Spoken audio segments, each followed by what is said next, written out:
सच्चे दरबार की थोड़ी सी जयकारा शेरा वाली जी का बोली सच्चे दरबार की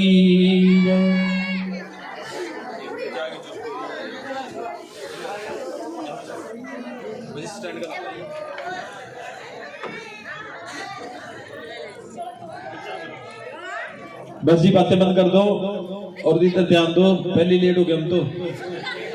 बोले सच्चे दरबार की। देखो कहा जाता है कि महारानी के जागरण में जब तक तारा रुक्मण की पावन कथा कहीं और सुनाई नहीं जाती तब तक वो जागरण माता रानी स्वीकार नहीं करती। और वही कथा अब हम आपको सुनाने जा रहे हैं। तो आइए मिलजुल करके माता रानी की, तारा रानी और रुक्मण की पावन कथा शुरू करते हैं। और कथा शुरू करने से पहले महारानी की रैन जगाई जाती है।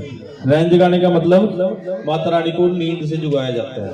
वैसे तो माता रानी कभी सोती नहीं हुई, ठीक है ना, वो तो निरंतर ज्योत के रूप में जगी रही है। ज्वाला जी में पता नहीं कितने लाख साल से जगी रही है। और ये ज्योत भी हमारी जब से हमने जगाई है, जब से जगी रही है। माता रानी तो कभी नहीं सोती, लेकिन जागरण की प्रथा के अनुसार हमारे को रैन जगानी पड़ती है। तो आइए माता को हम नींद से जगाएंगे। बोले सच्चे दरबार की। जो से मुंह उधर करके बैठे जी, इधर कर लो, माता इधर है। ले बता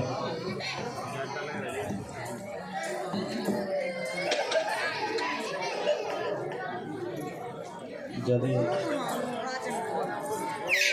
चलो आपसे मतलब है, कोई बात नहीं, ठीक है जी। और कहते हैं कि जागो मात निद्रा दो साधन को धीर, जो जन देरी करे दा आराधना उनके सुखी राखो शरीर। गोरख हटड़ी जागे जागे कुल जहान, दिल्ली शहर तेरा भैरव जागे नगर कोट महामाई। तो क्या कहेंगे? जाग पहाड़ा वालिए तेरा जागण वेला होया उठ, जाग पहाड़ा वालिए तेरा जागण वेला होया। काहे का भवानी तेरा अंग ना लिपावा, काहे का भवानी तेरा अंग ना लिपावा। काहे का चौक पुरावा भवानी तेरा जागण वेला होया। हरा हरा गोबर तेरा अंग ना लिपावा, हरा हरा गोबर तेरा अंग ना लिपावा। गज मोती चौक पुरावा भवानी तेरा जागण वेला होया उठ, जाग पहाड़ा वालिए तेरा जागण वेला होया। और जो हमने रात्रि के 4 पहर माता रानी के नाम किए हैं, 8 पहर का दिन और रात होता है, 4 पहर का दिन 4 पहर की रात। रात के 3 पहर हमने माता रानी के चरणों में लगा दिए। शाम के 6 से सवेरे के 6 तक 4 पहर हो गए 12 घंटे में, ठीक है ना जी। तो लगभग हम तो चौथे में पहुंच गए। तो जो भी हमने माता रानी के चरणों में अपना समय लगाया है, माता रानी से कहना कि माता रानी जो जो समय हमने आपके चरणों में लगाया उस एक एक पहर के अनुसार हमें ये फल देना जो हम मांग रहे हैं।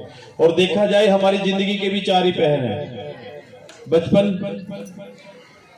जवानी, प्रौढ़ता, बुढ़ापा। और वो भी हमने माता रानी के चरणों में अर्पण कर देना। एक तरह से ये कहना है कि माता रानी हमारा तो जीवन ही आपके चरणों में अर्पण है, बस आप हमारी खुशी का हमारे ऊपर आशीर्वाद बना के रखिए। और जैसे जैसी हमारी उम्र बढ़ती जाए उस हिसाब से हमारे को सब समर्थ दीजिएगा। बोली सच्चे दरबार की। और क्या कहते हैं? पहले पहर तेरा किया जो भजन माँ, पहले पहर तेरा किया जो भजन माँ। दीजो दीजो बुद्धि प्रकाश भवानी तेरा जागरण वेला होया। दूसरे पहर तेरा किया जो भजन माँ दूसरे पहर तेरा, किया जो भजन माँ दीजो दीजो भक्ति का दान भवानी तेरा, जागरण वेला होया तीजे पहर तेरा, किया जो भजन माँ तीजे पहर तेरा, किया जो भजन माँ दीजो दीजो अन्न धन दान भवानी तेरा, जागरण वेला होया चौथे पहर तेरा, करेंगे भजन माँ चौथे पहर तेरा, करेंगे भजन माँ दीजो दीजो मुक्ति का दान भवानी तेरा, जागरण वेला होया उठ जाग पहाड़ा वालिए तेरा, जागरण वेला होया। कहते हैं प्रथमे उपजो आप नारायण, दूजे सावल माई, तीसरे उपजो तीन देव, चौथे सकल संसार, पांचवें उपजो पांच पांडव, छठे कृष्ण भगवान, सातवें उपजो सात द्वीप, आठवें अष्टभुजी मात, नौवें उपजो नौ नराते, दसवें दस अवतार, 11वें उपजो 11 रुद्र, 12वें 12 मास, 13वें उपजो 13 रत्नवा, 14वें 14 भवन, 15वें उपजो 15 तिथावा, 16 कलह संपूर्ण मेरी माता, जागरण वेला होया। और सब क्या कहेंगे मिलके, जाग पहाड़ा वालिए तेरा, जागरण वेला होया उठ।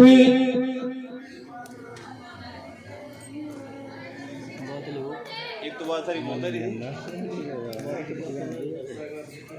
उठ जाग पहाड़ा वालिए तेरा, जागरण वेला होया। यानी माता रानी आपके जागने का समय हो गया, बोले सच्चे दरबार की। और कहते हैं भक्तों की पुकार सुन करके माता रानी आधी रात को अपने चेहरे पे सवार होकर के भक्तों के जागरण में पहुंचती है। और क्या कहते हैं, आधी आधी रात माने सिंह बुलाया माने शेर सजाया, कहाँ चली आधी रात भवानी तेरा, जागरण वेला होया।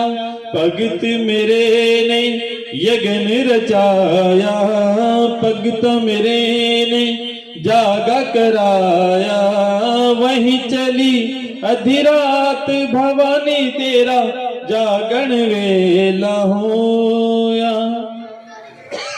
और हनुमान जी महाराज माता रानी से निवेदन करते हैं, लांगर वीर मादी अर्जा करदा मिन्नता करदा, मैनू भी ले चल नाल भवानी तेरा, जागरण वेला होया। और माता रानी किसके जागरण में पहुंचती है, धनु भगत जी के जागरण में।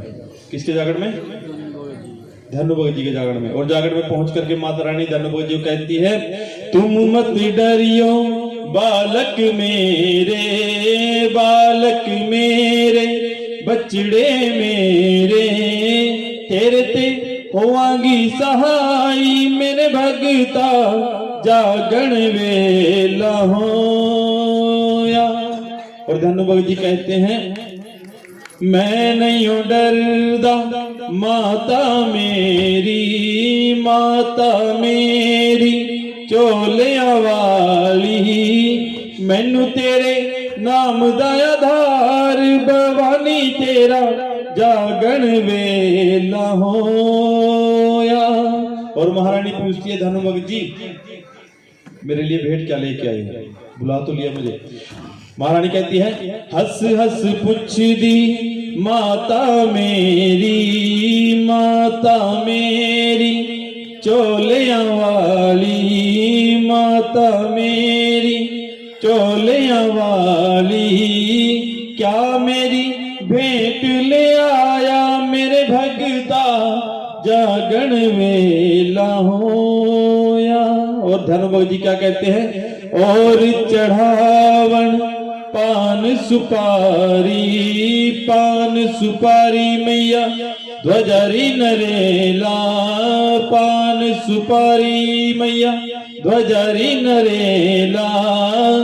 बछड़े ने शीस चढ़ाया मेरी मैया जागण वेला होया, उठ जाग पहाड़ा वालिए तेरा जागण वेला होया। बोले सच्चे दरबार की। क्योंकि महारानी ने जब ध्यानु भगत जी से पूछा था ना कि मुझे क्या भेंट कर सकते हो, तो ध्यानु भगत जी ने कहा महारानी मैं हूं तो गरीब भक्त, मेरे पास और धन तो कुछ है नहीं, सोना चांदी तो है नहीं, अकबर की तरह मैं 100 मन सोने का छत्र तो चढ़ा नहीं सकता, लेकिन मैं अपना जीवन आपके नाम किया हुआ है अपना जीवन महारानी के नाम किया हुआ है, और ये लो मैं अपनी गर्दन काट के आपके चरणों में चढ़ाता हूँ। तब ध्यानु भगत जी ने अपनी गर्दन काट के महारानी के चरणों में चढ़ा दी थी। बोली सच्चे दरबार की। तब महारानी ध्यानु भगत जी से बड़ी प्रसन्न हुई और ध्यानु भगत जी को बोली कि ध्यानु भगत जी मैं आपसे बड़ी प्रसन्न हूँ और आप जो चाहे मांगना चाहो मांग सकते हो। और महारानी ने अपनी कृपा से अपने भगवान आशीर्वाद से ध्यानु भगत जी की जो गर्दन थी उसको वापस जोड़ दिया था। बोले सच्चे दरबार की। ध्यानु भगत जी कहने लगे महारानी मुझे और तो कुछ नहीं चाहिए, लेकिन मैं आपसे एक निवेदन करना चाहता हूं कि आने वाला जो समय है वो कलयुग का है। भगत आपके होंगे, आपको मानने के भी पूजेंगे भी, लेकिन ये नहीं है कि भी कोई भी आके जाके गर्दन काट के चढ़ा देगा।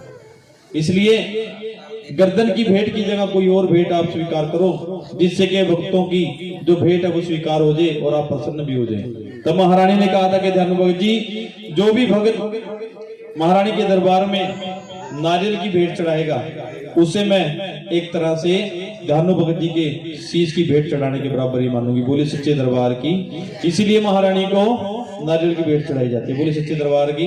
लो जी नारियल लो फटाफट, जिसने चढ़ाना आज रजत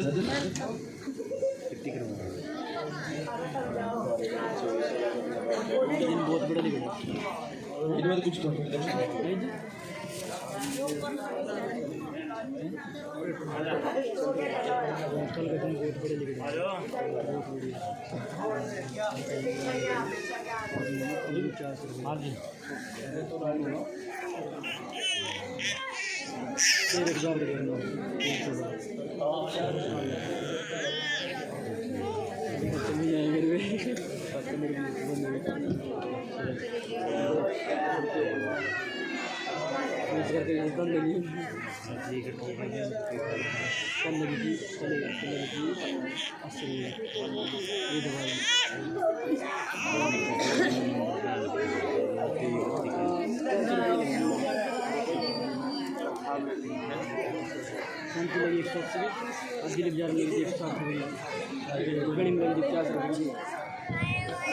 बोले सच्चे दरबार की।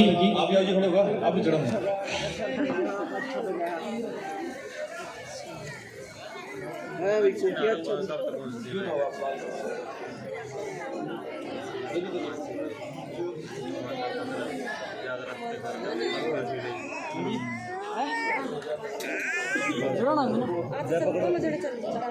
चल तू चढ़ा दे खड़े हो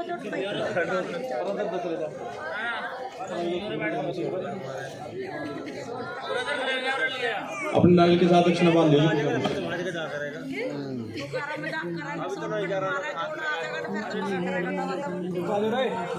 चलो भैया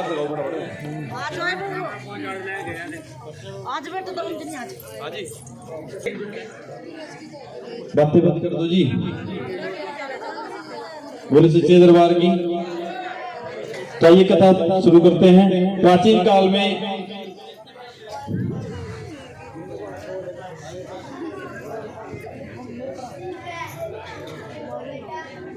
कथा शुरू होती है इंद्र जी महाराज के दरबार से। इंद्र जी महाराज के दरबार में दो अप्सराएं जिनका नाम रेणुका और मेनका था, दोनों बहनें थी, दोनों अप्सराएं थी। इंद्र जी महाराज के दरबार में नृत्य करने का कार्य किया करती थी। एक बार दोनों नृत्य करते करते अपने ताल से बेताल हो गई, जिसके कारण इंद्र जी महाराज ने उन्हें गुस्सा होकर के श्राप दे दिया कि जहां तुम्हारा ध्यान है वहीं पर जाकर वास करो। बोली सच्चे दरबार की सच्चे इंद्र जी महाराज ने श्राप दे दिया कि जहां तुम्हारा ध्यान है वहीं पर जाकर के वास करो। और उन दोनों का ध्यान उस समय कहां था? पृथ्वीलोक पे। इंद्र जी महाराज से श्राप पाकर के दोनों बहनें इस धरती पर आकर के अपना जीवन बसर करने लगी और दोनों ही भगवान की पूजा करने वाली थी। विष्णु भगवान की पूजा करती थी, माता रानी की पूजा करती थी। एक दिन बड़ी बहन ने छोटी बहन को कहा कि आज हम निर्जला एकादशी का व्रत करते हैं। यानी उस दिन एकादशी थी, निर्जला एकादशी थी। निर्जला एकादशी का व्रत करते हैं और निर्जला एकादशी का व्रत करने से हमारे पाप कट जाएंगे। बोली सच्चे दरबार की। तो बड़ी बहन ने छोटी बहन को कुछ पैसे दे करके बाजार में भेज दिया कि जाकर के व्रत का सामान ले आ।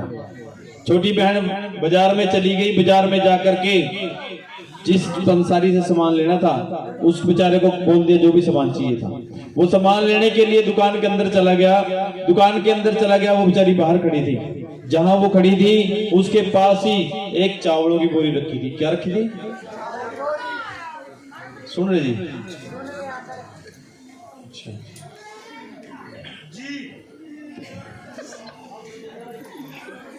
बट जी तो करो दे जाएगा, ठीक है ना। चावलों की बोरी रखी थी। जब पंसारी बेचारा अंदर था, चावलों में हाथ घुमाने लगी। हाथ घुमाते घुमाते थोड़े से चावल उठा के उछालने लगी। उछालते उछालते क्या किया? चावल मुंह में डाल लिए। और ये कहते हैं कि जो एकादशी के दिन चावल खाता है वो क्या खाता है? खत्म, कीड़े मकोड़े खाता है। और उस दिन तो निर्जला एकादशी थी। उस बेचारे ने चबा लिए। चबाने के बाद जब खा भी लिए, अंदर निगल लिए। निगलने के बाद ध्यान आया कि आज तो मेरा निर्जला एकादशी का व्रत था, मैंने चावल खा लिए, बड़ा पाप हो गया। बड़ी पछताई। लेकिन फिर उसने सोचा कि चलो मुझे कौन सा किसी ने देखा है भी, अगर बड़ी बहन को पता चलेगा गुस्सा होगी, गुस्सा होगी पता नहीं क्या बोलेगी। इसलिए सोच लिया कि भाई बड़ी बहन ने कौन सा, यहाँ किसी ने मेरे को देखा नहीं है, पंसारी भी अंदर ही है, इसलिए मैं बड़ी बहन को बताऊंगी कुछ नहीं, उसको पता नहीं चलेगा, ना गुस्सा होगी ना कोई बात बढ़ेगी। बोली सच्चे दरबार की। सामान लेकर के घर पहुंच गई। घर पहुंच करके बहन को सामान दिया तो बड़ी बहन ने उसके मुंह पर चावलों का एक दाना लगा हुआ देख लिया और उसके जो होंठ थे वो भी सफेद हो रखे हुए। तो बड़ी बहन ने छोटी बहन को कहा कि क्या तूने अपना व्रत खत्म कर दिया? क्या तूने बाजार में कुछ सामान खा लिया, कुछ चीज खा ली, व्रत खत्म कर दिया? तो छोटी बहन कहने लगी कि नहीं, मैंने तो कुछ नहीं खाया। क्योंकि उसको तो ये था ना भाई किसी ने देखा थोड़ी है। कहने लगी मैंने कुछ नहीं खाया। आप कैसे कह सकते हो? लेकिन जब बड़ी बहन ने उसको कहा कि अगर तूने कुछ नहीं खाया तो ये तेरे मुंह पे चावलों का दाना कहां से आया? उस जैसे ही उसने उसके मुंह की तरफ हाथ किया, उसने झट से ऐसे मुंह साफ किया। और कहते हैं कि चोर की दाढ़ी में तिनका होता है। अगर उसने कुछ खाया नहीं तो मुंह साफ क्यों किया? बोली सच्चे दरबार की। तब झट से वो बेचारी पछताने लगी, हाथ जोड़ के बड़ी बहन से कहने लगी कि बहन मेरे से गलती हो गई, मुझे माफ कर दो। मेरे से अनजाने में चावल खाए गए, मैंने जानबूझ के नहीं खाए। तब बड़ी बहन कहती है कि तूने अनजाने में चलो चावल खा लिए, कोई बात नहीं, तेरी गलती ही मानी जाएगी। लेकिन तूने गलती छुपाने के लिए जो झूठ बोला ना, उसके कारण, तेरे झूठ बोलने के कारण तेरी गलती जो है वो पाप बन गई। और अब इस पाप का प्रायश्चित तुझे करना ही पड़ेगा, क्योंकि आज निर्जला एकादशी का व्रत है। यह व्रत जो निर्जला एकादशी का व्रत है ना, अगर साल में आप 11 यानी 12 एकादशी आती है, 11 एकादशियों का व्रत ना करो, एक भी ना करो, लेकिन निर्जला एकादशी का एक व्रत कर लो तो समझ लो वो सारी ही एकादशियों का व्रत माना जाएगा। बोले सच्चे दरबार की। और कौन सा व्रत है वो? है? लोग तो इतनी वजह निर्जला एकादशी का व्रत। अकेला व्रत कर लोगे तो वो सारी एकादशियों के बराबर माना जाएगा। लेकिन बात यह है ना, उसमें क्या, निर्जला एकादशी का मतलब क्या? भी पानी नहीं पीना, रोटी खा सकते हैं। वो ठीक है, वो व्रत ठीक है, सारे पानी भी नहीं पीना, खाना भी नहीं खाना। नहीं वैसे तो व्रत लगभग ही होता है ना भी खाना नहीं खाना, पानी तो पीते हैं सब, दूध भी चाय सब चला, लेकिन उसमें पानी भी नहीं पीना। पानी भी नहीं पीना, निर्जला एकादशी का व्रत। लेकिन उसी निर्जला एकादशी के दिन ही लोग ठंडे पानी की भंडारे भी करते हैं। ये तो उल्टी बात है ना, उधर तो पानी पीना नहीं, उधर भंडारे पानी के। क्योंकि भगवान ने ऐसे कहा है कि भाई आप व्रत करो तो पानी नहीं पीना, लेकिन अगर आप पानी का ही भंडारा करते हो तो आपको भी एकादशी के व्रत के समान ही फल मिलेगा। यानी आप पानी का भंडारा करते हो ना उस दिन, तो वो भी आपको व्रत के समान ही माना जाएगा। बोली सच्चे दरबार की। तब बड़ी बहन कहने लगी कि तूने गलती तो की, लेकिन झूठ बोलने के कारण तेरी गलती जो है वो पाप बन गई। और जब मैं तुझे श्राप देती हूँ, तूने आज निर्जला एकादशी के दिन चावल खाए हैं, तो तू अगला जन्म में जाकर के कीड़े मकोड़े खाने वाली ही बन जा। और वो क्या बन गई? पिछले बोल देख रहा हूं, कथा सुन रखी अपना है जी। हाथ खड़ा करिए जिसने सुन रखी, बस 4 जड़ों ने चलता ना सुन रखी, फिर आरती करो और क्या। बोले सच्चे दरबार की। तो कहने लगी कि तुमने निर्जला एकादशी के दिन आज चावल खाए हैं, तू अगला जन्म में जाकर के कीड़े मकोड़े खाने वाली ही बन जा। उसको श्राप दे दिया। छोटी बहन ने उसके पांव पकड़ लिए कि बहन मेरे से गलती हो गई, मुझे आपने श्राप दे दिया, कोई बात नहीं, लेकिन ये तो बता दो कि अगले जन्म में हम इस जन्म से छूटने के बाद मैं आपसे फिर मिलूंगी कि नहीं मिलूंगी, या हम ऐसे बिछड़ी जाऊंगी आपसे। तो बड़ी बहन कहती है कि नहीं, तो अगले जन्म में पांडव माता रानी का जागरण कराएंगे, उसके बाद माता रानी का भंडारा करेंगे, और जब भंडारा करेंगे तो उस भंडारे में जो प्रसाद बनेगा खीर का, तूने उस कड़ाहे में कूद करके अपनी जान दे देनी है और फिर तेरा कल्याण हो जाएगा। बोली सच्चे दरबार की। लेकिन छोटी बहन कहती है कि ये तो उससे भी बड़ा पाप है, आज तो मैंने चावल ही खाए, जब मैं खीर में कूद जूंगी, इतना बड़ा कड़ाहा, उसको भगत जन खाएंगे, खाने के बाद वो सारे मर जाएंगे, ये तो उससे बड़ा पाप हो जाएगा। इसके पीछे क्या राज है ये भी मुझे बताओ। तब बड़ी बहन कहने लगी कि सब बातें अगर पहले ही पता चल जाएंगी तो आने वाले टाइम की क्या वैल्यू रहेगी। इसलिए जो मैं तुझे कह रही हूँ वो तू मेरी बात मान, और जब समय आएगा तब तुझे सब कुछ पता चल जाएगा। बोले सच्चे दरबार की। तब छोटी बहन कहती है ठीक है बहन, मैं आपने जो भी मुझे आशीर्वाद दिया है या श्राप दिया है उसको मानती हूँ, और मैं आपका इंतजार करूंगी अगले जन्म में। बोली सच्चे दरबार की। और विदा लेते हुए अपनी बड़ी बहन से क्या कहती है, बोलोगे साथ में या सीधा कथी चला रहा? कहती है, हम तुमसे जुदा होके मर जाएंगे रो रो के, मर जाएंगे रो रो के बहना, ओ बहना, बहना, ओ बहना। बोलिए, हम तुमसे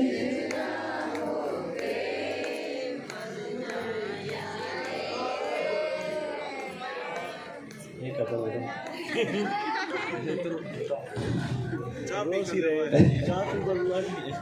चलो कोई बस हम तारे साथ मिल रहा, मैंने अकेले चलना पड़ेगा।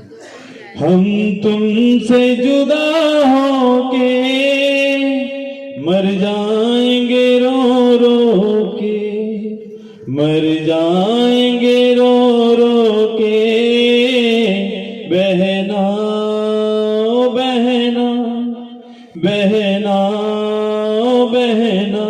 और कहती है, माना मैंने पाप किया, तूने मुझे श्राप दिया, माना मैंने पाप किया, तूने मुझे श्राप दिया, किस्मत ने दिए धोखे, हमसे हैं हुए धोखे, हम तुमसे जुदा होके मर जाएंगे रो रो के, मर जाएंगे रो रो के बहना, ओ बहना। ये तो बोल सको। बोले सच्चे दरबार की। और इसके बाद अगला जन्म लेकर के छिपकली अपना जन्म पा लेती है और समय बीतता चला जाता है। वो समय भी आ जाता है जब पांडवों का राज आता है। और पांडवों का राज कौन से युग में था? द्वापर युग में। ठीक है ना जी। अब तक 3 युग गए, चौथा चला हुआ है। सतयुग, द्वापर, त्रेता और ये कलयुग। ठीक है जी।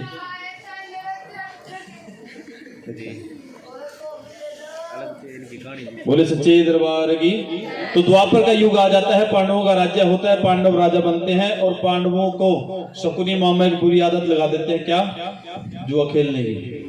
पांडव जुआ खेलते खेलते इतने व्यस्त हो जाते हैं कि जब माता रानी के नवरात्र आते हैं तब भी मत्था टेकने नहीं जाते। फिर 6 महीने बाद फिर नवरात्र आते हैं, फिर मत्था टेकने नहीं जाते।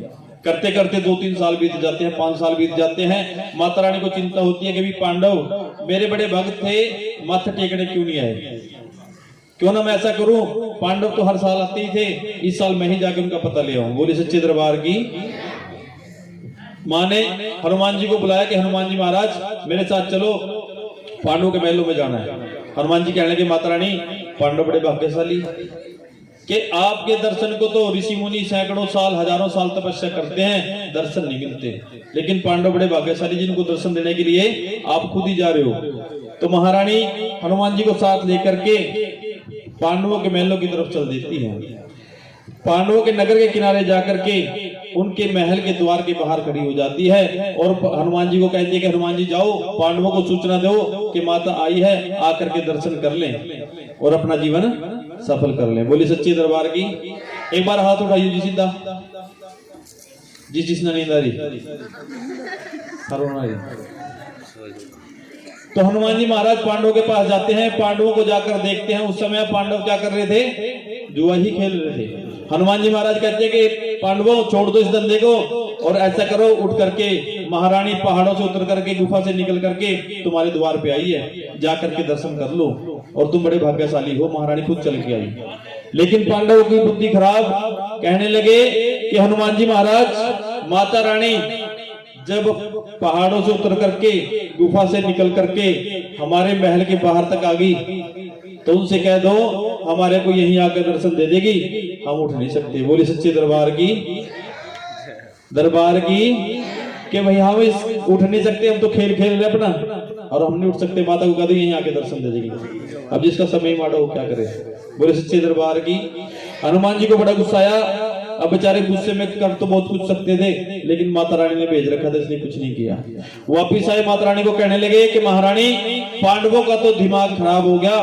वो तो कहते हैं कि जो माता रानी पहाड़ों से उतर के आ गई, गुफा से निकल के आ गई, इतनी दूर चल के आ गई तो यहीं तक आके दर्शन दे देगी। और माँ से कह दो कि हमारे महल में आकर के ही हमारे को दर्शन दे के चली जाए। बोली सच्चे दरबार की। तो माता रानी बड़ी क्रोधित हुई और माँ ने गुस्से में भर करके पांडवों को श्राप दे दिया कि पांडवों जिस जुए के कारण तुमने आज मेरा निरादर किया है, इस जुए के कारण ही तुम जंगलों में भटकते हुए फिरोगे। बोले सच्चे दरबार की। और एक दिन वो दिन भी आया जब पांडवों को वनवास हुआ था। किस कारण हुआ था? महाभारत ने देखी। पांडवों को वनवास हो गया। पांडवों का वनवास कितने साल का हुआ है जी? राम जी का वनवास कितने साल का हुआ था? वो तो पता होगा। ठंड पांडवों का वनवास हुआ था 12 साल का और 1 साल का अज्ञातवास हुआ था। बोले सच्चे दरबार की। दरबार की। जब पांडवों का वनवास हो गया, जंगलों में भटकते भटकते फिरने लगे, एक दिन उनके ध्यान में आ गया कि भाई माता रानी हमारे दरबार पे आई थी, हमने उनके दर्शन नहीं किए, कहीं इसी वजह से तो हमारे एक दिन नहीं आ गए। अपनी माँ के पास गए, कहने लगे माँ क्या हमारे से भूल हो गई? महारानी एक दिन हमें दर्शन देने के लिए महलों पे आई थी, लेकिन हमने उनके दर्शन करने से मना कर दिया, कहीं इसी कारण तो ये दुख हमें नहीं देखना पड़ रहा। तब उनकी माँ ने कहा, उनकी माँ कौन थी? पांडवों की है जी। पांडवों की माँ का नाम था कुंती। नाटक भी देखिए, फेल कर दिया। पांडवों की मैया का नाम था कुंती। तब कुंती मैया कहने लगी पांडवों तुमने बड़ा अनर्थ कर दिया।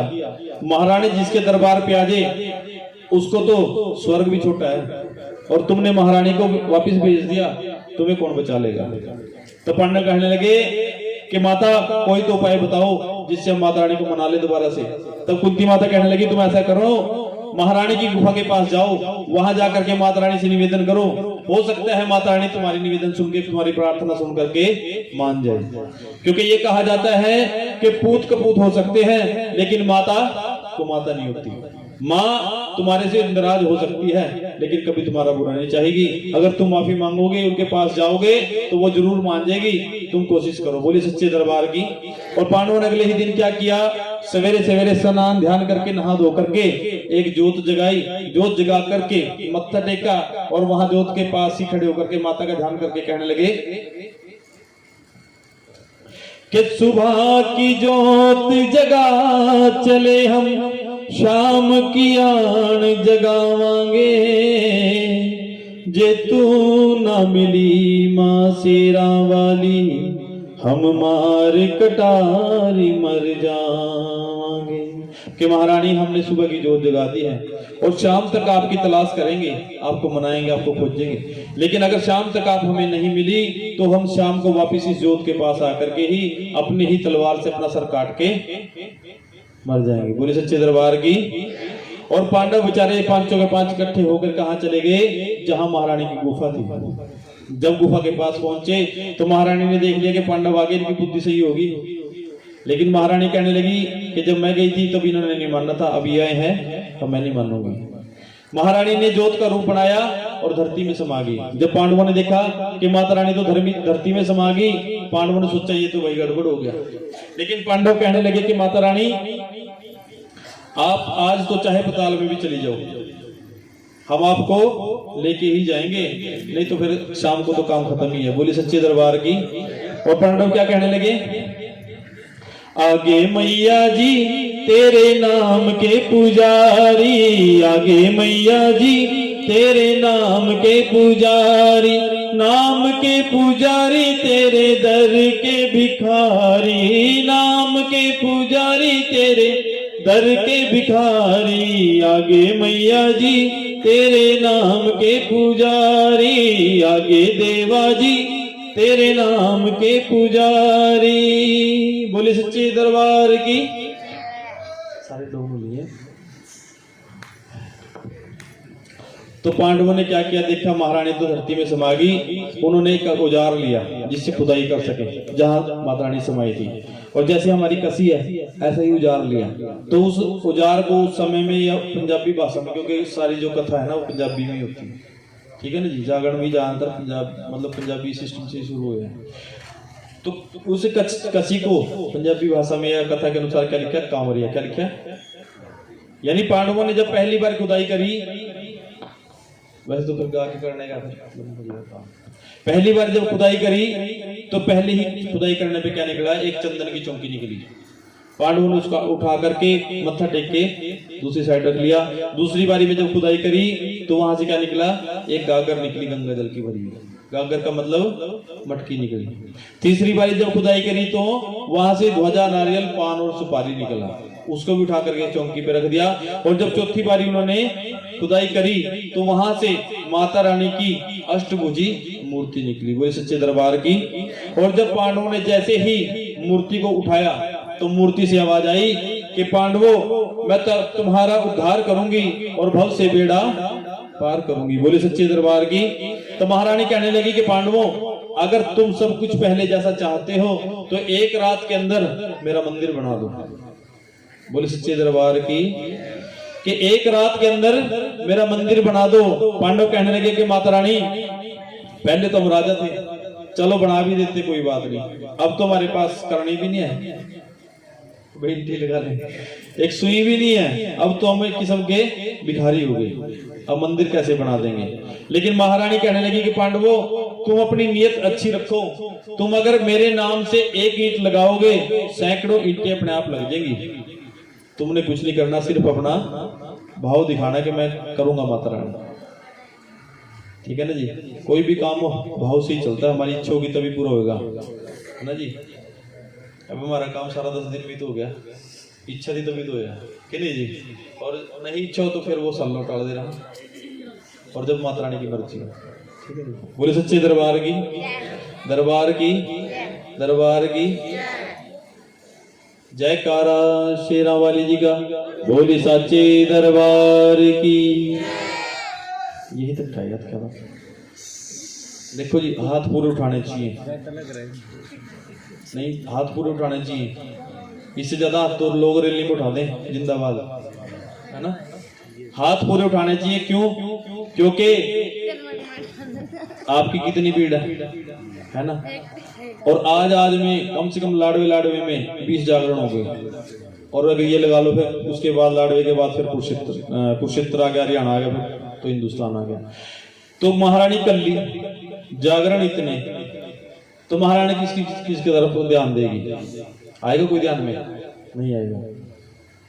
अभी तो आपको सब दिख रहे, सवेरे आपको पता भी नहीं चलेगा कौन कौन था जागरण में, है ना। जो साथ बैठा होगा उसी का पता चलेगा, या उठ के नाचोगे उसकी तरफ ध्यान होगा उसी की तरफ पता चलेगा ना जी।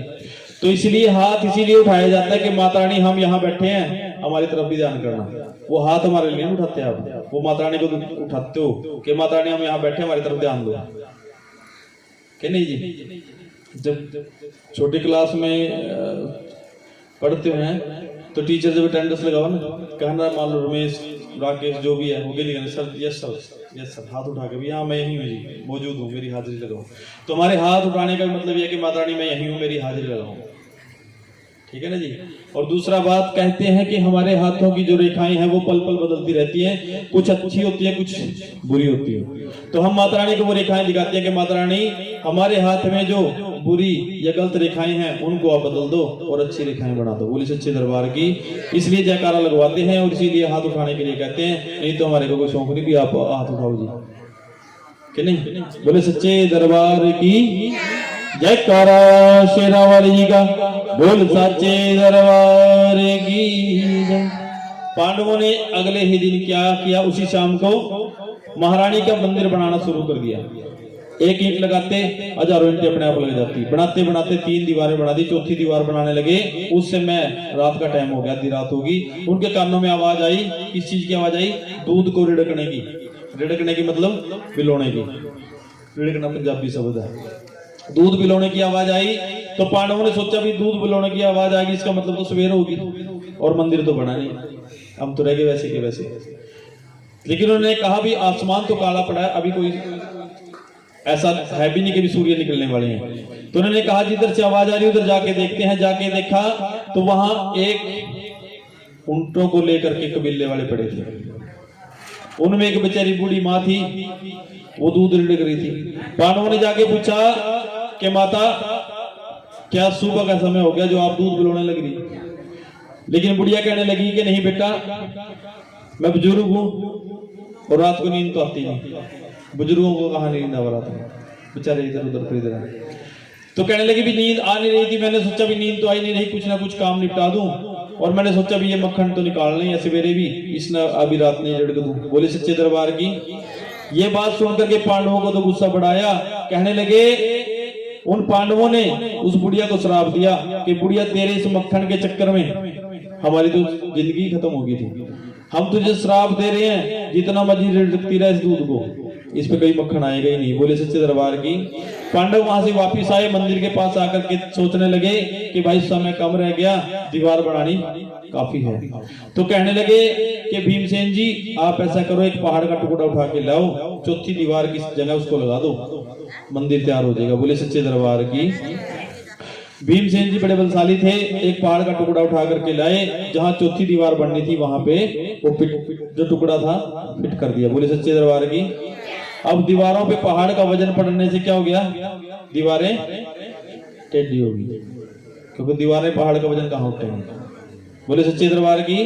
तो मंदिर क्या जो सीधा बन रहा था, सीधा बनते बनते क्या बन गया, टेढ़ा बन गया। और उस मंदिर को आज भी टेढ़ा ही मंदिर कहते हैं। बोले सच्चे दरबार की। दरबार की। पांडवों ने मंदिर को बना दिया। मंदिर बनाने के बाद पांडवों ने रात को माता रानी का जागरण किया। अब उस टाइम ये तो था नहीं जागरण का सिस्टम, भी साउंड लगा के बेचारों ने भजन वगैरह गाए, सारी रात जागते रहे माता के नाम पे।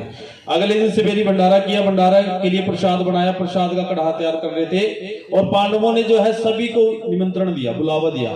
जितने भी 33 कोटि के देवी देवता थे, राजा थे, महाराजा थे, ऋषिगण थे, संत महात्मा थे, सबको बुलाया। सिर्फ एक रह गया, कौन? एक ऋषि थे जिनका नाम था दुर्वासा जी। दुर्वासा ऋषि जी बहुत ही गुस्से वाले ऋषि थे। इधर जी इनका कथा। दुर्वासा ऋषि जो है ना बड़े गुस्से वाले थे, छोटी सी बात पे गुस्सा हो जाते थे और जब गुस्से होते थे तो श्राप बहुत बड़ा दे देते थे। उनसे इंद्र भी डरता था, अगर मान लो सामने टक्कर भी जाए ना, इंद्र वहां से साइड हो जाते थे। भाई इनका कुछ नहीं पता किस टाइम श्राप दे दें। तो दुर्वासा ऋषि को बुलाना भूल गए। जब याद आया तो अपने नौकर को भेज दिया, जा करके दुर्वासा जी को निमंत्रण दे के आ जा। जब वो बेचारा गया, दुर्वासा जी कहने लगे कि अच्छा सबको तो खुद निमंत्रण दे के आए, मुझे बुलाने के लिए दूत को भेज दिया, नौकर को भेज दिया घर पर। और जब पांडवों को बोल दे मैं नहीं आऊंगा, मैं उनके भंडारे में नहीं आऊंगा। दूत बेचारा वापिस आ गया, भंडारे का समय हो गया। अब जंगल से जो बाकी ऋषि मुनि थे, संत महात्मा थे, वो लिकट के चलने लगे भंडारे की तरफ। उसको कह रहे थे दुर्वासा जी आओ चले भंडारे में। लेकिन जब दुर्वासा जी से पूछे, दुर्वासा जी बेचारे क्या कहें, भी पांडवों ने पहली तो बात बुलाया नहीं, जब बुलाया तो मैंने मना कर दिया। तो कहते थे कि कोई नहीं आप लोग पहुंचो, मैं बाद में पहुंचूंगा। दुर्वासा जी को बड़ी गुस्सा हुई, कहने लगे, सोचने लगे अपने मन में कि पांडवों ये ऋषि मुनि जा रहे ना तुम्हारे भंडारे में और जो खुश होके जा रहे, सोच रहे कि तुम्हारे पास आशीर्वाद दे के आएंगे। मैं कुछ ऐसा कर्म करूंगा कि ये संत महात्मा जितने भी जा रहे ना, वापिस आते हुए तुम्हारे को श्राप दे के आएंगे। बोले सच्चे दरबार की। और दुर्वासा जी ने क्या किया, एक सांप का कंकाल उठाया, कंकाल उठा करके वहां पहुंच के जहां पर के जो है भंडारे का प्रसाद बन रहा था, भंडारे के प्रसाद के कढ़ा था, जहां पे नजर बचा करके दुर्वासा जी ने सांप के कंकाल को उस खीर के कढ़ाई में डाल दिया। किसी ने नहीं देखा, और देखा तो किसने देखा, किसने देखा? एक माँ की भक्तनी ने। किसने? उस छिपकली ने देखा जो एक पेड़ की टहनी पे बैठी थी। वो सोचने लगी अगर ये प्रसाद भक्तों ने खा लिया सब बरजेंगे, बड़ा पाप होगा, और मैंने देखा मेरे भी पाप लगेगा, लेकिन मैं क्या करूं जिससे मैं बता सकूं। जब उसके कुछ समझ में नहीं आई तो बेचारी ने जब देखा वो घर प्रसाद लेने के लिए आ रहे, उनकी आंखों के सामने उस कढ़ाई में छलांग लगा दी। बोले सच्चे दरबार की।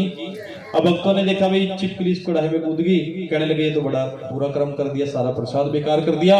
उन भक्तों ने छिपकली को श्राप दे दिया कि तूने बड़ा नीच कर्म किया है और हम तुझे श्राप देते हैं कि तेरा जो अगला जन्म है वो नीच कुल में ही कटेगा। बोले सच्चे दरबार की।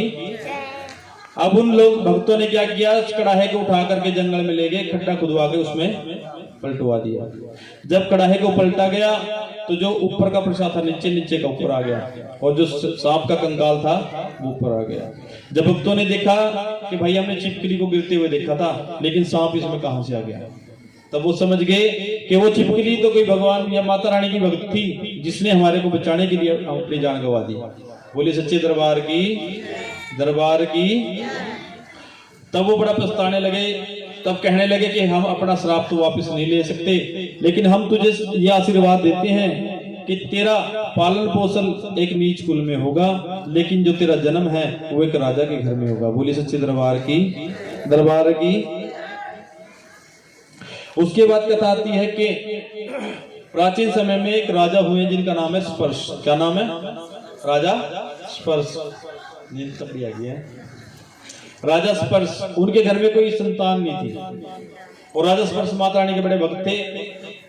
14 के 14 नवरात्रों का व्रत करते थे, माता रानी का भोग लगाते थे, फिर अपना व्रत खोलते थे। एक बार ऐसे ही व्रत करने के बाद जब राजा ने माता रानी को भोग लगा करके अपना व्रत खोला तो माता रानी उनके सामने प्रकट हुई और कहने लगी कि राजन क्या चाहिए, मुझसे मांग लो। राजा कहने लगा नहीं माता, आपका दिया हुआ मेरे पास सब कुछ है, मुझे कुछ नहीं चाहिए।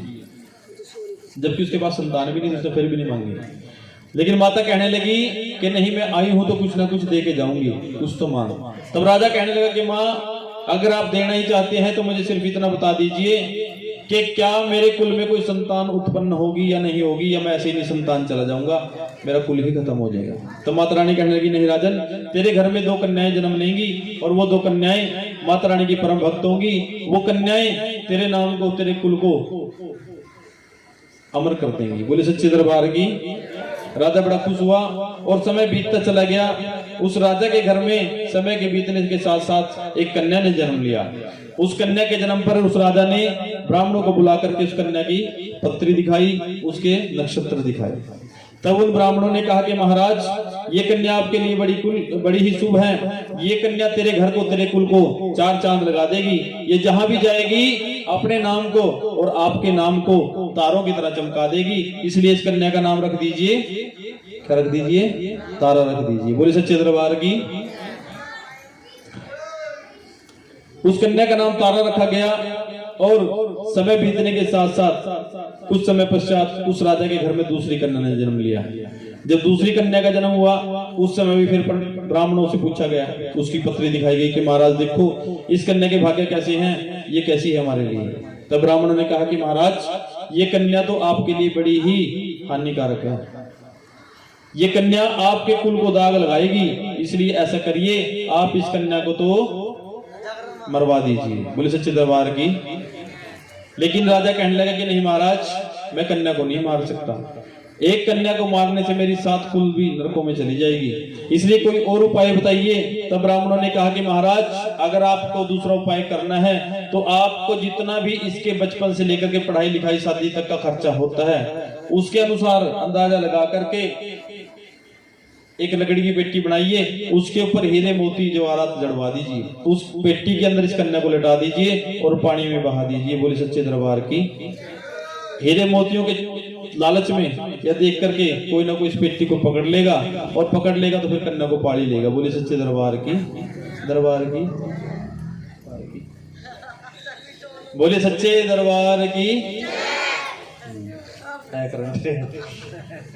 राजा ने वैसे ही किया कि लकड़ी की पेटी बनवाई, पेटी बना करके उसके ऊपर हीरे मोती जवाहरात लगवा दिए और बेचारा पेटी को और उस कन्या को उठा करके नदी के किनारे पहुंच गया। नदी के किनारे पहुंच करके उस पेटी में उस कन्या को लिटा दिया, कन्या को लिटा करके पानी में बहा दिया। बोले सच्चे दरबार की। पेटी बहते बहते दूसरे नगर में पहुंच गई और सुबह का समय हो गया। उस समय सुबह के समय वहां एक पंडित जी बेचारे स्नान करने आए थे। स्नान करते करते उनका ध्यान उस पेटी पे चला गया क्योंकि बड़ी चमक रही थी। पंडित जी ने सोचा भाई अगर ये हीरे मोती जवाहरात वाली पेटी मुझे मिल जाए तो बस कथा कुथा करने की जरूरत पड़ने की नहीं। ठीक है ना जी, भाई सीख हो जाएगा काम। क्यों चक्कर में पड़े। कोई 50 रुपए दे, कोई 100 रुपए दे, कोई 8 कुछ नहीं दे, इससे बढ़िया कोई हीरे मोती जवाहरात मिल जाए चलो है कि नहीं जी। हम तो दुकान करके बैठेंगे। बोले सच्चे दरबार की। पंडित जी बेचारा पेटी पकड़ने के चक्कर में नदी में उतर गया। लेकिन वही काम है, बात है भाई जिसका काम हो उसी को ही सस्ता है। पंडित जी बेचारे मंत्र पढ़े थे, नदी थोड़ी जीतती थी। वो जैसे जैसे अंदर घुसे पेटी हो रख गई। पंडित जी के नाक तक पानी आ गया। सोचा भी तो खतरा है, तो कोई फायदा नहीं। पता चले पेटी के चक्कर में मैं ही चला गया। पंडित जी वापिस आ गए। वापिस आकर के देखा भी कोई और हो जो तैरने वाला हो। उन्होंने नजर दौड़ाई तो उनके पास ही एक बेचारा भील था जो नदी में मछलियां पकड़ के लाने का काम करता था, बेचने का काम करता था। उसने भील को आवाज लगाई, भाई सुन देख इधर आ, एक काम कर दे। वो बेचारा हाँ पंडित जी बताओ क्या काम करना है। कहने लगा देख वो पेटी पानी में बहती जा रही है और उसपे बड़े हीरे मोती जवाहरात लगे हैं, तू जाके उसको पकड़ के ला दे। लेकिन भील कहने का महाराज मैं नदी में जाऊंगा भी, जीवन को संकट में डालूंगा भी, पेटी आप ले जाओगे मुझे क्या मिलेगा। बात तो सही है, भी मुझे क्या मिलेगा। तब पंडित जी कहने लगे कि भाई ऐसा करियो तू पकड़ के ले आ, जो पेटी के बाहर है वो मेरा और जो अंदर होगा वो तेरा। पंडित जी समझदार तो वही है पहली, ठीक है नहीं। बोले सच्चे दरबार की। भाई जो बाहर है जो दिख रहा है वो ले लो, अंदर पता नहीं क्या निकले। हो तो सका ज्यादा भी निकल सका, हो सका खाली भी निकल सका, तो इस करके वही ले लो जो सामने दिख रहा है। बेचारा भील गया, 2 मिनट में जाकर पेटी पकड़ के ले आया। ला करके पंडित जी को दे, लो जी महाराज पकड़ो पेटी। पंडित जी ने जैसी पेटी को खोला अंदर से एक छोटी सी कन्या निकली। बोले सच्चे दरबार की, जिसने अपने मुंह में पैर का अंगूठा पकड़ रखा था और बेचारी चूस रही थी। पंडित जी झट से कहने लगे देख भाई भील मैंने पहले कहा था जो बाहर है वो मेरा है और जो अंदर है वो तेरा है। ये मेरे से कुछ और ना मांगी। मेरे से लगे ये का दे रहे मेरे को भी दे दो। लेकिन भील कहने लगा कि नहीं महाराज ब्राह्मण देवता मुझे आपको कोई हीरे मोती जवाहरात नहीं चाहिए, आप कृपा करके मुझे कन्या ही दे दो, क्योंकि मेरे घर में कोई संतान नहीं है। उस भील के घर में भी कोई संतान नहीं था। उसकी जो पत्नी थी वो बेचारी बाज थी। कहने लगा मेरी पत्नी बेचारी जो है निसंतान है, मैं निसंतान हूँ, आप ये कन्या ही दे दो। इन हीरे मोतियों जवाहरात से तो कहीं ऊपर ये मेरी कन्या हो जाएगी। बोले सच्चे दरबार की। तब वो भील उस कन्या को उठा करके गोद में लिटा करके दौड़ा दौड़ा अपने घर गया, दौड़ा दौड़ा जा करके कहने लगा देखो सुनो कहाँ हो, देखो मैं क्या लेकर आया हूँ। अपनी पत्नी को आवाज लगा रहा है। उसकी पत्नी बेचारी रसोई से निकल के आई, कहने लगी देखा तो भील की गोद में बच्चा। कहने लगी कि आप हर रोज किसी ना किसी का बच्चा उठा के ले आते हो, हम थोड़ी देर के लिए उससे खेल लेते हैं, अपना मन बहला देते हैं, उसके बाद उसके माँ बाप आते हैं, कन्या जो बच्चा है उसको छीन के ले जाते हैं, हम फिर तड़पते रह जाते हैं।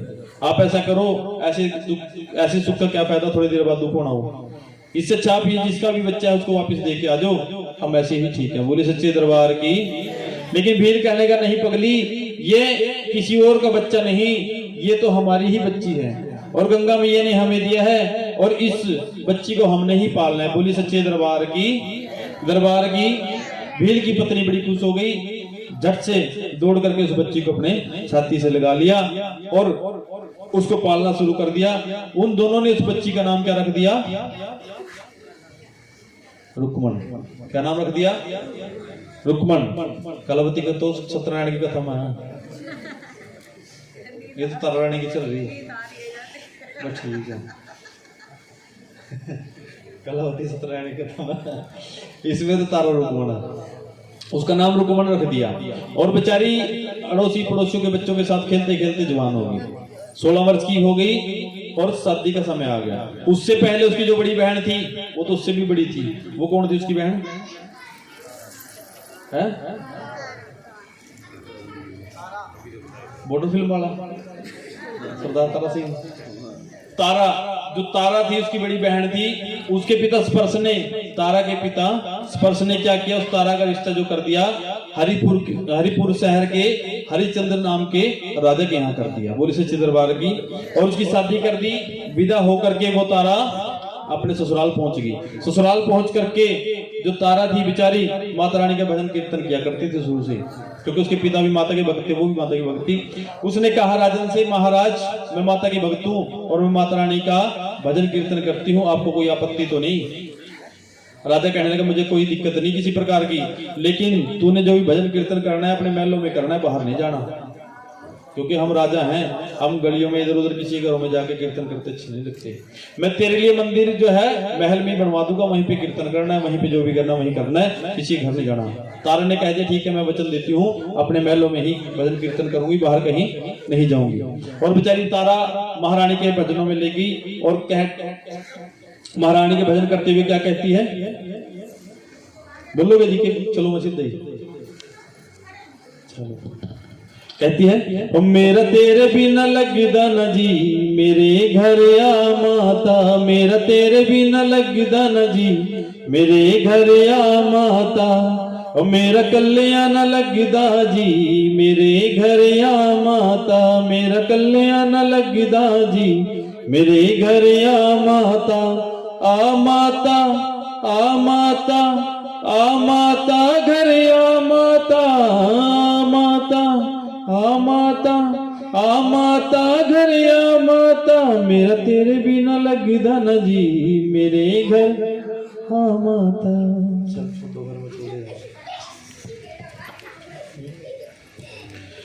तारा रानी माता रानी के भजन कीर्तन करती है।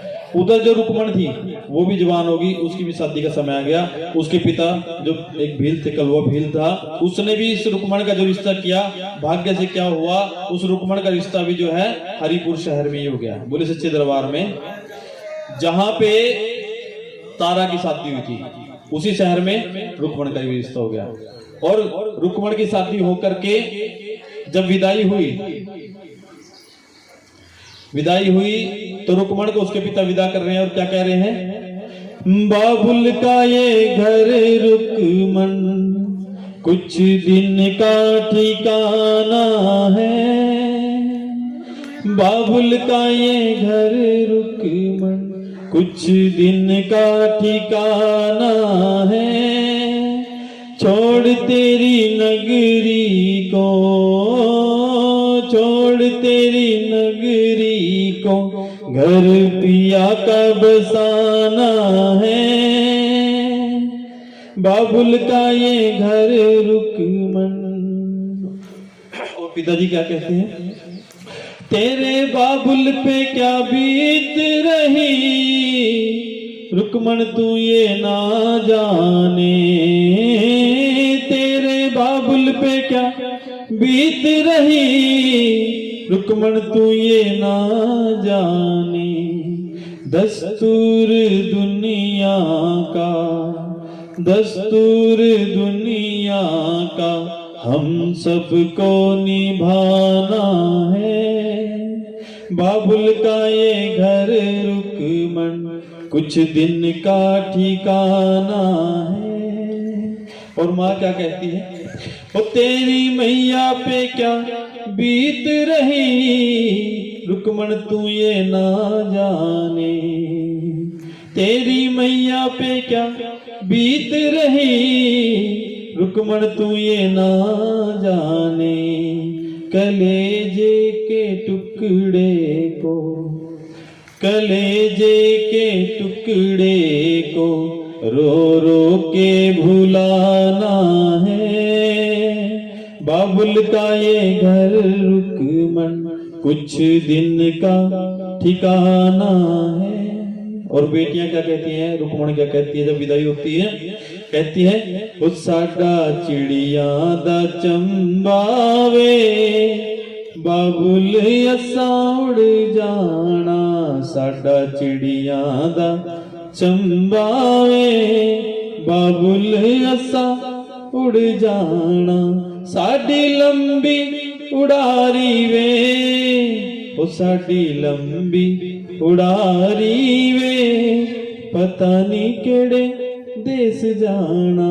साडा चिड़िया दा चंबावे, बाबुल असा उड़ जाना। बोली सच्चे दरबार की।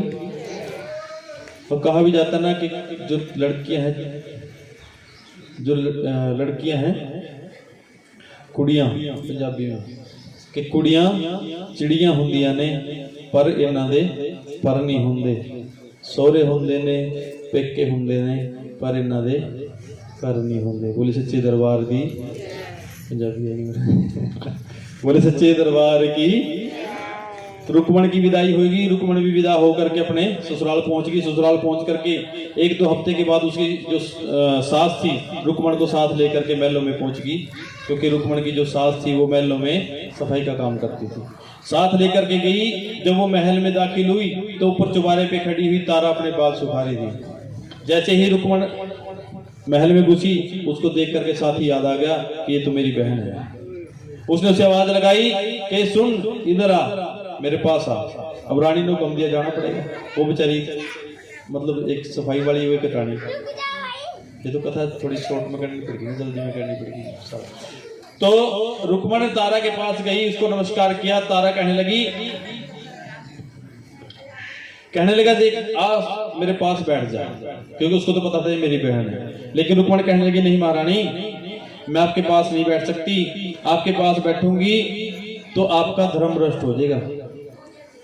तब तारा कहने लगी कि किसी के पास बैठने से अगर कोई धर्म भ्रष्ट हो जाता है तो मैं ऐसे धर्म को नहीं मानती। और जब मैं तुझे अपनी धर्म की बहन बनाती हूँ तो अब तो तू मेरे पास बैठ सकती है। अब बेचारी रुकमन की मजबूरी बन गई। अब रानी कह रही भी मानना पड़ेगा कि अब तक लिए कहते चल जेल में। राजा का क्या पता। बोले सच्चे दरबार की।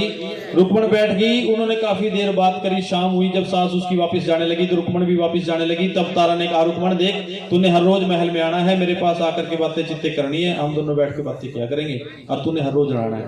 लेकिन रुकमन कहने लगी कि महारानी मैं हर रोज महल में कैसे आ सकती हूँ, आज तो मेरी सास लेके आ गई, अब ये मुझे हर रोज थोड़ी लेके आएगी। तब तारा कहती है कोई बात नहीं, तेरी सास महलों की सफाई करती है, तूने कल से जो है मेरे मंदिर की सफाई करनी है, बस तेरी वही ड्यूटी है। डेली आ उसकी सफाई कर, उसके बाद मेरे पास आ जाएगा। बोली सच्चे दरबार की। तारा ने बेचारी मंदिर की सफाई करने लगी। सफाई करते करते करते सालों बीत गए। यानी शादी को भी सालों बीत गए। एक दिन जब रुक्मण आई मंदिर की सफाई के लिए, लेकिन देखा कि मंदिर अंदर से बंद था। रुक्मण बाहर ही बैठ गई। मंदिर के अंदर से ढोलक छेनों की आवाज आ रही थी। सोचा भी अंदर कीर्तन हो रहा है, और क्या। बाहर बैठ गई। जब अंदर से तारा रानी निकली, भगत जन निकले जो जगराता कर रहे थे, माता का कीर्तन कर रहे थे, तब उस रुक्मण ने तारा से कहा कि महारानी ये आप क्या कर रहे थे? अंदर से ढोलक छेनों की बड़ी आवाजें आ रही थी, ये क्या कर रहे थे आप? तब तारा रानी कहने लगी कि रुक्मण हम माता रानी का जागरण कर रहे थे, माता का कीर्तन कर रहे थे। तब रुक्मण कहती है कि ये जागरण करने से, कीर्तन करने से क्या हो जाता है? तब तारा कहती है कि महारानी जिसकी जो आस होती है उसको पुगा देती है, पूरा कर देती है, जिसकी जो इच्छा हो, जिसको जो मांगता है। तब तो रुक्मण कहती है अगर ऐसी बात है तो क्या तेरी माँ मुझे एक लाल दे देगी? क्योंकि रुक्मण के पास कोई संतान नहीं थी, कई साल शादी हो गए थे। रुक्मण कहने लगी कि तारा रानी क्या तेरी माँ मुझे एक लाल दे देगी? तब तारा कहती है कि महारानी के भंडारों में किसी प्रकार की कोई कमी नहीं है, इनके दरबार से कभी कोई खाली नहीं लुटा है। तो अगर तूने महारानी से कोई मनोकामना मांगनी है तो महारानी से अपने नाम की कोई एक अरदास कर दे, उस अरदास को करके माता रानी के नाम से रख दे, और जब तू रख देगी तेरी मनोकामना पूरी हो जाएगी। उसके बाद तू महारानी का जागरण करा लेना। बोली सच्चे दरबार की। तब तारा रानी ने क्या किया, उसके चुन्नी के पल्ले में जो भी एक अद्धा पैसा था बेचारी के गाना था, निकाल करके अपने मुट्ठी में ले लिया। मुट्ठी में लेकर के महारानी की अरदास करी। तारा रानी ने अरदास करी कि माता रानी ये रुक्मण अपने घर में संतान प्राप्ति के लिए एक बेटे की आस से आपकी अरदास करती है, और अगर इसकी अरदास पूरी होती है तो ये आपका जागरण अपने घर में कराएगी। बोली सच्चे दरबार की। दरबार की।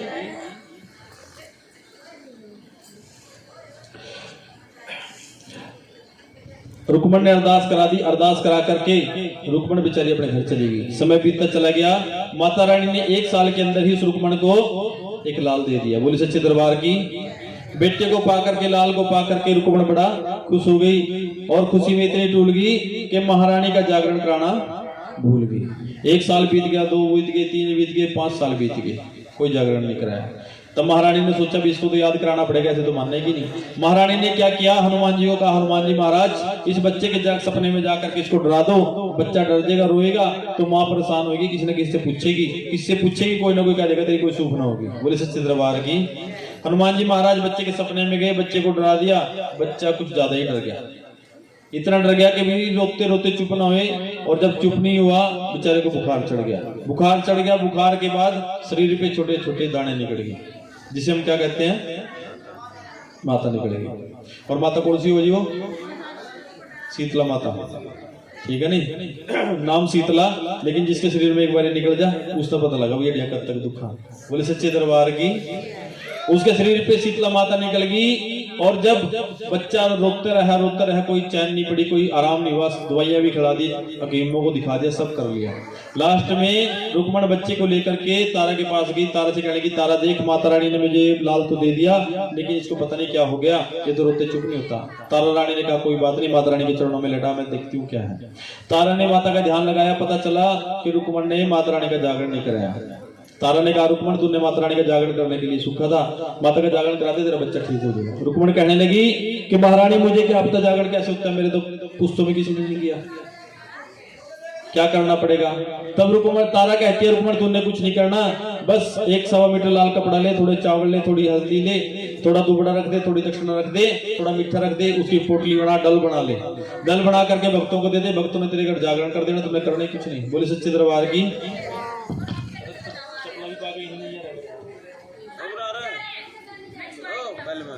चलो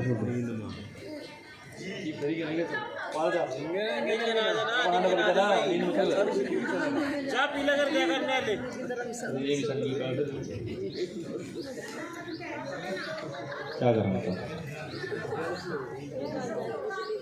चलो कि तू जागरण करा ले। रुक्मण ने कहा ठीक है। रुक्मण ने बेचारे डल बनाई, भक्तों के पास गई, भक्तों ये पकड़ो मेरे नाम के डल, और मेरे घर जागरण कर दो, चाहे आज चाहे कल। भक्त कहने लगे देवी जागरण तो कर देंगे, लेकिन तू ये तो बता हमने आना कहाँ है, माता को लेके कहाँ पहुंचे। कहने लगी महाराज मेरा नाम रुक्मण है, और मैं तो जमादारों के मोहल्ले में रहती हूँ, जमादार का काम करती हूँ, साफ सफाई का काम करती हूँ। भगतजन कहने लगे कि देख भाई, हम तेरे घर नहीं आ सकते, तेरे घर हम आएंगे हमारा धर्म भ्रष्ट हो जाएगा, इसलिए ऐसा कर मंदिर में जागरण करा ले, तेरे नाम के ही कर देंगे, जो भी देना होगा यही दे दियो। तब लेकिन रुक्मणी कहने लगी नहीं भी, मैंने तो अपने घर कराना है। तब तारा के पास गई कि तारा, भगत तो मेरे जगराते नहीं कर रहे, डल ही नहीं पकड़ रहे, मैं कैसा करूं। तब तारा ने वो डल पकड़ ली, कहने लगी कि तू ये डल मुझे दे जा और भक्तों को कह दे कि तारा मेरे जागरण में आ रही है, आपने भी पहुंचना है। रुक्मणी ने जाके भक्तों को कहा कि भक्तजनों, तारा ने मेरे जागरण के डल ले लिए हैं, आपने भी मेरे घर जागरण में पहुंचना है। ये भगत कहने लगे जब नगर की रानी ने ही तेरे दल पकड़ लिए, वो तेरे घर जाएगी, फिर हमारा क्या, हम भी चले जाएंगे पीछे पीछे। बोले सच्चे दरबार की। लेकिन उसी टाइम ये बात जब हो रही थी, वहां एक दरबार का जो राजा का नाई था बेचारा, उसने सुन ली बात। उसने सोचा राजा को बताऊंगा, कुछ ना कुछ इनाम मिल जाएगा, ये तो बड़ी गूढ़ बात है, अभी रानी वहां जाएगी। राजा के पास गया, महाराज मैंने जाना है एक हफ्ते के लिए बाहर, दाढ़ी दूढ़ी बनवानी हो तो बनवा लो। राजा कहने लगा ठीक है भाई, तो हमें दाढ़ी बना दे, फिर चला जाइए, और एक हफ्ते बाद आएगा, देखी जाएगी। दाढ़ी बनाते बनाते थोड़ा सा पानी राजा के मुंह में डाल दिया। राजा ने उसे थप्पड़ मारा कि ये क्या कर दिया, मेरा धर्म भ्रष्ट कर दिया, अपने हाथ का पानी मेरे मुंह में डाल दिया। तब वो नाई कहने लगा कि महाराज, कुर्सी भी आपकी, तौलिया आपका, पानी भी आपका, साबुन भी आपका, सिर्फ मेरा हाथ लगने से आपका धर्म भ्रष्ट हो गया। और आज रात को आपकी रानी तारा बिल्लों के घर जागरण में जाएगी, सारी रात वहां ताड़ियां बजाएगी, फिर धर्म भ्रष्ट नहीं होगा। राजा कहने लगा क्या बकवास कर रहा है, ऐसा नहीं है, तारा रानी अपने घर पे रहती है, अपने मंदिर में महल में ही भजन कीर्तन करती है, बाहर कहीं नहीं जाती है। लेकिन नाई कहने लगा नहीं नहीं राजन, ऐसा ही है, मैंने अपने कानों से सुना है।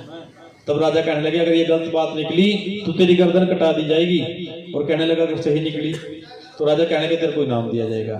तो वो कहने लगा कि चलो मुझे तो इनाम दिया जाएगा, लेकिन जो तारा आपका वचन तोड़ के बिल्लों के घर जाएगी उसको क्या करोगे। तब राजा कहने लगा अगर वो बाहर निकली महल से तो उसकी गर्दन काट दी जाएगी। बोले सच्चे दरबार की। राजा ने क्या किया, अपने हाथ में थोड़ा चीरा दे लिया, उंगली में चीरा देके घर पहुंच गया। तारा को कहने लगा कि तारा देख मेरे हाथ में तीर लग गया, बड़ा दर्द है, और ऐसा कर अपने पट का सराहना दे दे और थोड़ी हवा कर दे ताकि मैं सो जाऊं। बोले सच्चे दरबार की। अब तारा सोचने लगी कि मैंने तो जागरण में जाना था, राजा ऊपर से आ गया, इसको नींद भी नहीं आ रही है, अब कैसे जाऊंगी। लेकिन महारानी से निवेदन किया कि माता रानी कृपा कर किसी तरह राजा को नींद आ जाए। महारानी ने उस समय ऐसी ठंडी हवा शीतल चलाई कि राजा दर्द दुर्द भूल के सब सो गया। और तारा ने वहां से निकल के बाहर देखा तो पहरेदार तो डबल खड़े, जहां 2 खड़े थे वहां 4 खड़े। वापिस महल में आई, महल में आकर के साड़ियां निकाली, अपनी अलमारी से साड़ियां निकाल करके बांध करके एक दूसरे के साथ में, और रोशनदान से कूद करके जंगल के रास्ते से उसके घर पहुंच गई। बोली सच्चे दरबार की। घर में पहुंच गई, वहां जाकर के माता रानी का भोग लगाने लगी, भजन कीर्तन करने लगी, आरती करने लगी। इतने में राजा की आंख खुल गई। राजा की आंख खुली तो देखा कि तारा तो है ही नहीं। दरबारियों से पूछा बेचारों से कि तारा निकली बाहर। कहने लगे महाराज हम तो यहीं खड़े, बाहर तो निकले ही नहीं बाहर, जो तारा रानी। सोचने लगे वो कहाँ चली गई, देखा रोशनदान की तरफ कि जरूर तारा रोशनदान से टपके चली गई। बोले सच्चे दरबार की। राजा ने तलवार उठा ली और जिधर से ढोलक छानों की आवाज आ रही थी उसी साइड चला गया। बोले सच्चे दरबार की। घर पे पहुंच गया, घर पे पहुंच करके देखा, अब उस टाइम पे जो जागरण होते थे ना, कमरे बंद कमरे में जागरण होते थे और माता काली के जागरण होते थे। और जब आरती होती थी, मतलब भोग लगता था ना माता को, तो बकरे को काट करके बलि दे करके उसके मांस का भोग लगाया जाता था। बोली सच्चे दरबार की।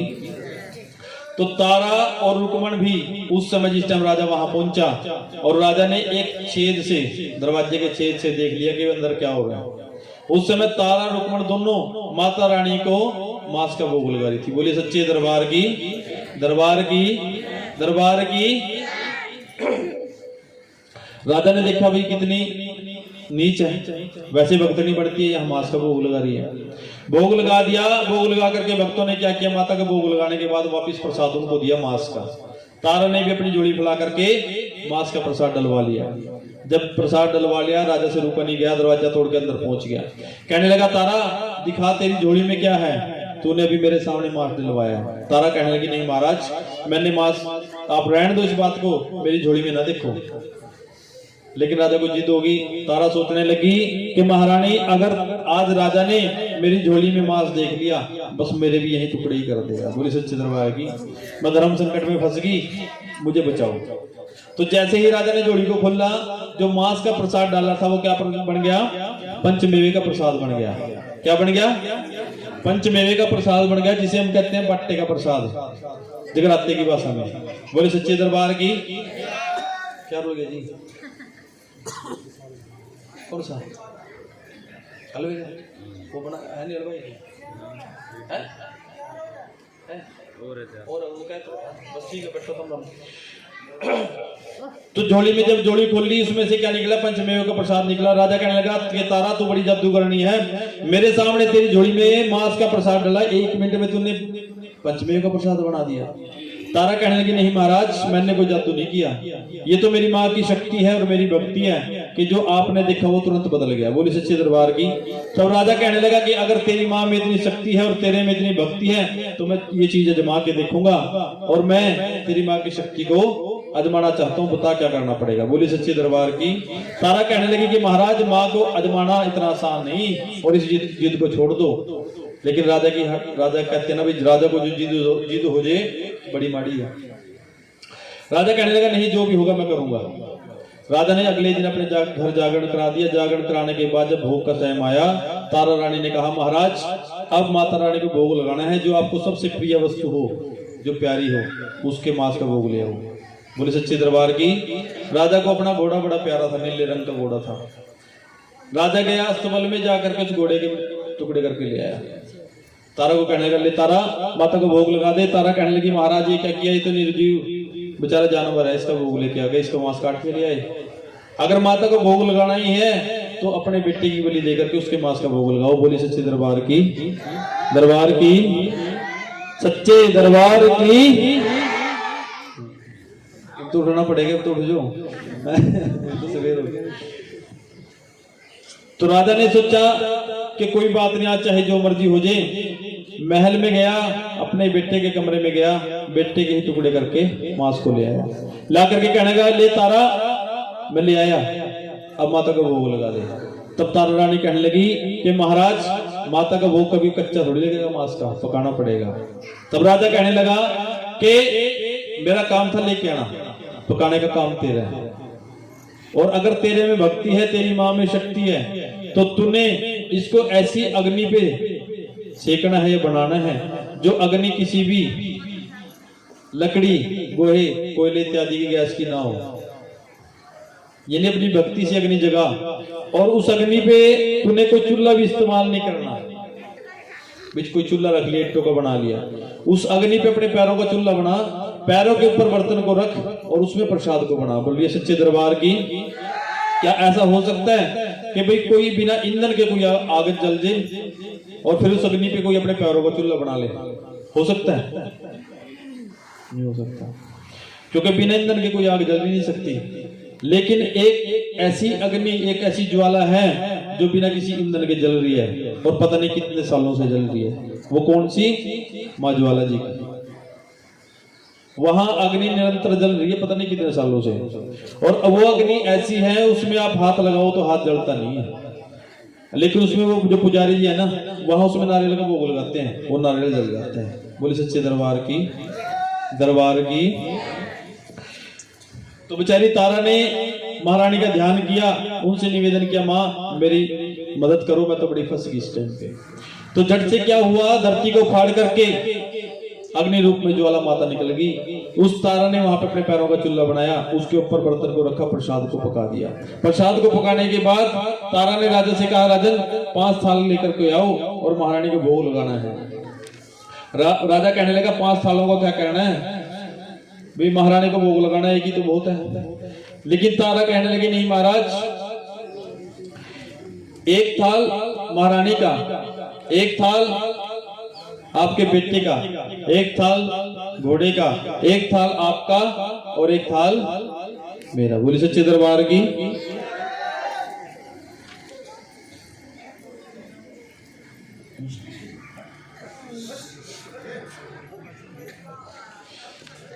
तो राजा 5 थाल लेकर के आ गया, 5 थालों में प्रसाद लेकर के आ गया। पहला थाल लेकर के जब माता रानी की तरफ गया तो कहते हैं कि सब भक्तों ने देखा माँ का जलवा, और थाल से जैसे ही रुमाल हटाया तो बन गया गर्मा गर्म। क्या बन गया? हलवा। बोले सच्चे दरबार की। क्योंकि वो तो मांस लेके चला था रुमाल ढक के, वहां गया माता रानी के आगे रखा, रुमाल हटाया तो हलवे का प्रसाद मिला। दूसरा थाल उठाया, थाल उठा करके कहाँ चला गया? घोड़े की तबेले में जहां घोड़ा बनता था। और कहते हैं कि घोड़ा चलता है होले होले, और थाल से रुमाल हटाया तो बन गए छोले छोले। और घोड़ा क्या खाता है? चने। क्या खाओ जी घोड़ा? चने। आप नहीं खाते? कल्ले घोड़े का नाम क्यों ले रहे? तीसरा थाल उठाया और कहा चला गया? अपने बेटे की। उसकी आस बढ़ गई कि एक पहला थाल भी बदल गया, दूसरा घोड़े का थाल भी बदल गया, यानी घोड़ा भी जिंदा मिला वहां पे जाकर के। भाई हो सकता है शायद मेरा बेटा भी जिंदा मिल जाए। ये आस लगा करके थाल को उठा करके दूर से ही बेटे को आवाज लगाई, बेटे सुंदर, बेटे सुंदर कहाँ है? जैसी आवाज लगाई कमरे से दौड़ता हुआ उसका बेटा सुंदर आ गया। राजा देखने लगा, कभी बेटे को देखे कभी थाल को देखे। भाई इस थाल में इसी का तो मांस पका रखा है, ये कहां से आ गया? बोले सच्चे दरबार की। लेकिन महारानी की जो माया है, उसकी जो शक्ति है बड़ी अपरंपार है। वो दिन को रात, रात को दिन कर सकती है। जब ध्यानु भगत जी का कटा हुआ सर जोड़ सकती है। अकबर के 1.25 मन के सोने के छत्र को ऐसा बना दे कि ना वो पित्तल, ना वो कोई स्टील, ना कुछ। ठीक है ना जी। और जिसकी ज्वाला नदी का पानी ज्वाला के ऊपर से निकाल दिया था अकबर ने, फिर भी वो ज्वाला नहीं बुझी थी। और उस ज्वाला के ऊपर इतने मोटे मोटे लोहे के तवे लगा दिए थे कि किस तरह ये बंद हो जाए, बंद नहीं हुई थी। उसकी शक्ति अपरंपार है। बोली सच्चे दरबार की। झट से राजा ने थाल नीचे गिर गया हाथों से, दौड़ करके बेटे को छाती से लगा लिया और कहने लगा कि बेटे सुंदर तू कहां से आ गया? भीतर को तो काट दी, तू कहां से आ गया? लेकिन बेटा कहने लगा कि पिताजी मैं तो अपने कमरे में सो रहा था, मैं कहां से आता? और मैं तो बहुत ही अच्छा मीठा मीठा सपना देख रहा था, मैं झूला झूल रहा था और परियां मुझे जो है झूला झूला रही थी। आपने आवाज लगा करके मेरा सपना तोड़ दिया। आपने क्यों आवाज लगाई? अब वो बेचारा क्यों बताए, क्या बताए क्यों आवाज लगाई? झट से बेटे को गोद में उठा करके तारा के पास पहुंचा। तारा से कहने लगा कि तारा मैं तेरा अपराधी हूँ, माँ का अपराधी हूँ, मेरे पाप को क्षमा कर, मेरी गलती को क्षमा कर। बोल मैं तेरे लिए क्या कर दूं, तेरी माँ के लिए क्या कर दूं? तारा रानी कहने लगी कि महाराज आप महारानी के लिए क्या करोगे, माता रानी के लिए क्या करोगे और मेरे लिए क्या करोगे? आप कुछ नहीं कर सकते।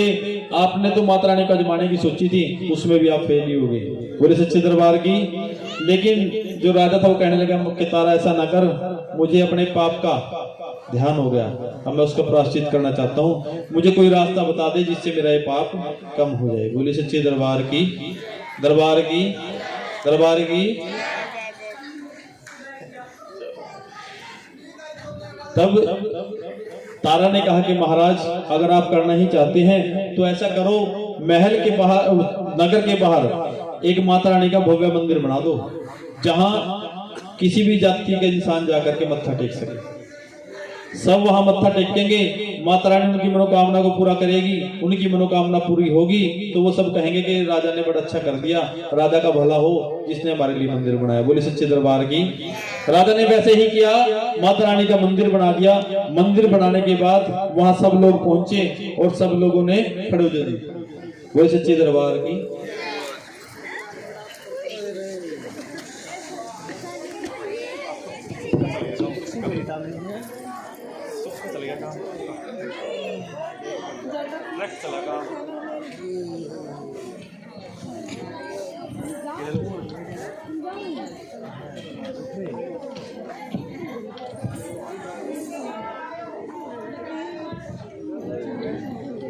हेलो आज्ञा को जी सब बन गई, बन रही ले चला फिर तार का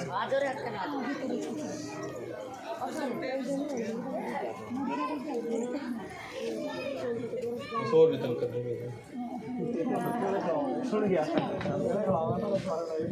और सब भक्तजन उस मंदिर में खड़े जैसे हम खड़े हैं, जो राजा ने बनाया और तारा रानी ने वहां माता रानी की जो जगाई। और क्या कह रहे हैं माता रानी से? हर दिल दिया है जान भी देंगे ऐ मैया तेरे लिए, दिल दिया है जान भी देंगे ऐ मैया तेरे लिए। हर करम अपना करेंगे, हर करम अपना करेंगे ऐ मैया तेरे लिए, दिल दिया है जान भी देंगे ऐ मैया तेरे लिए। बोले सच्चे दरबार की जयकारा, शेरावाली जी का बोल साचे दरबार की जय, जयकारा मां बाला सुंदरी जी का बोल साचे दरबार की। जब भक्तों ने महारानी से निवेदन किया, महारानी की प्रार्थना करी, तो माता रानी उनकी भक्ति से प्रसन्न होकर के वहां प्रकट हुई। प्रकट होकर के महारानी ने तारा रानी से कहा कि तारा, मैं तेरी भक्ति से बड़ी प्रसन्न हूं, जो चाहे मांग ले। लेकिन तारा रानी कहने लगी कि माँ मुझे और क्या चाहिए, मुझे कुछ नहीं चाहिए। आपका नाम मेरे साथ है, आपकी शक्ति मेरे साथ है, जहां मुझे जरूरत होती है वहीं आप मेरे साथ अंग संग खड़ी हो, तो मुझे और क्या चाहिए, मुझे कुछ नहीं चाहिए। लेकिन माँ कहने लगी नहीं तारा, तेरी भक्ति से प्रसन्न होकर आई हूँ, कुछ ना कुछ तो तुझे देके जाऊंगी, कुछ तो मांग। तब तारा कहती है कि माँ अगर आप मुझे देना ही चाहती हैं तो ऐसा करिए, कोई ऐसा आशीर्वाद दीजिए कि आपके नाम के साथ मेरा नाम भी जुड़ जाए, ताकि कभी कभी कम से कम आपके नाम के साथ मेरा नाम भी आ जाए। तो महारानी ने कहा कि तारा, मैं तेरी ये मनोकामना पूरी करती हूँ, और आज के बाद जहां कहीं भी माता रानी का जागरण होगा, माता रानी का नाम होगा, उस जागरण में जब तक तारा और रुक्मण की कथा कही नहीं जाएगी, सुनाई नहीं जाएगी, तब तक उस जागरण को माता रानी स्वीकार नहीं करेगी। माता रानी ने ऐसा उस तारा को आशीर्वाद दिया, और तभी से यह प्रथा है कि जागरण में चौथे पहर में आकर के तारा और रुक्मण की पावन कथा कही जाती है, सुनाई जाती है, और जो इस कथा को सुनते हैं उनका कल्याण होता है, माता रानी उनकी मनोकामनाएं पूरी करती हैं। बोली सच्चे दरबार की, दरबार की, दरबार की।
आगे आगे हो जी, इस चुन्नी को हाथ लगा लो, एक दूसरे का हाथ लगा लो। जिसने भी कोई अपनी मनोकामना से माता रानी से अरदास करनी है वो दक्षिणा इस चुन्नी में रख सकता है।